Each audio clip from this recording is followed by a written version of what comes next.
So with great pleasure, we welcome back Brit Hume, Fox News chief political analyst and old friend. Brit, thank you as always for doing this. You know, we've been talking on the show, and it's not original necessarily, but I want to get your take on it. Why is it? You know, I love America. I love America, and I hate violence. And there's so much violence now. This is the third attempt or the fourth attempt on Mr. Trump's life. What is going on in the country that we both love, Brit Hume? Well, I think to a great extent it's the reaction to Donald Trump.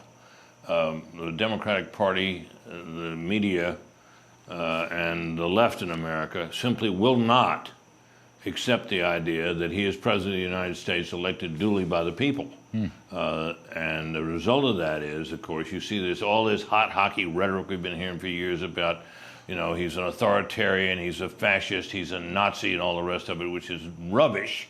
But it's taken seriously in some quarters, and some exceptionally influential newspaper writers and news commentators have said much the same thing. And it gives license to people who despise him.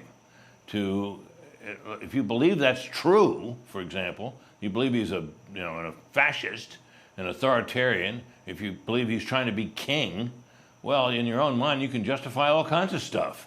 I mean, after all, we fought a revolution to overthrow a king. So that's a big piece of it. And I would say this about it as well, Larry. Such is the antipathy toward him among Democratic voters, and it's very intense, that politicians who spout this stuff are not simply saying it because they think it's true, because I think a lot of them don't think it's true. They're saying it to try to respond to a constituency that will not tolerate them if they don't. So that's, I think, where we are. That the Democratic Party has changed quite a bit over the years towards the position you described. I mean, Brit, does this filter through into the midterm elections? Is it just because the Democrats say they hate Trump and that's enough for them to win? Or is it going to be harder than that for Democrats and maybe better for Republicans than people think? Well, it's something that Republicans can certainly hope for. What would really be beneficial to the country, Larry, and beneficial, I think, to the Republican Party, would be if some of this were to simmer down. When people were face up to the fact that this is a man, duly elected by the people twice, whose main legislative agenda was passed by the duly elected members of two houses of Congress and signed into law by him. This is not, as he said, I guess he said to Nora Donald the other day from CBS when she was talking to him, if I were a king, I wouldn't be talking to you. Well, he's not, and he knows it, and she ought to know it, and the rest of the media ought to know it. So that's, I think, kind of where we are. Switching gears ever so slightly, the Iran war, which probably is in the late stages, how do you think this is going to play in these midterm elections? Well, I think the president has bet the ranch, Larry, on this effort, on this conflict. And I think that it's very hard to assess the midterms until it is concluded, because it will reset the table politically in this country. If this comes through to a successful conclusion and people are convinced that Iran is militarily shattered and its nuclear program is neutralized, I think that the reaction will be favorable. So far, though, people don't particularly like it. They're worried about it. They see, and of course, they're being told continually by members of the media and opposition politicians that this is a disaster and a failure and so on, the rest of it.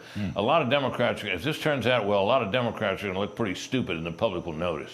I mean, it could be the sleeper issue because, look, I don't know. I'm no more expert than anybody else is, but I think we're destroying Iran and all their capabilities, and there's going to be an unconditional surrender at some point. And I don't know, if Republicans can sell it, Democrats may be very surprised. The country will be very happy to have a nuclear-free, terrorism-free Iran. Yeah, and the other side of that, of course, Larry, is that the run-up in gasoline prices will be reversed, right? Which is not to say they're going to plunge to new lows, but they'll come way back down. And that, I think, is very important. If you look at the results in our recent Fox News polling, Larry, you'll see that people are still very upset about high prices. And as long as this conflict is going on and fuel prices remain as elevated as they have, people are still not going to feel good about the economy, and that's almost always a decisive issue. If this war settles in a way that people can hope for, I think fuel prices will come down, Iran will be neutralized as a threat, and the president will be judged as success, and that will have a big effect on not only on him but on his party, I think. Yeah. All right. Well, Brit Hume, it's a pleasure to see you, sir. Thank you ever so much. Really appreciate it. Always glad to talk to you, Larry. All right. Take care.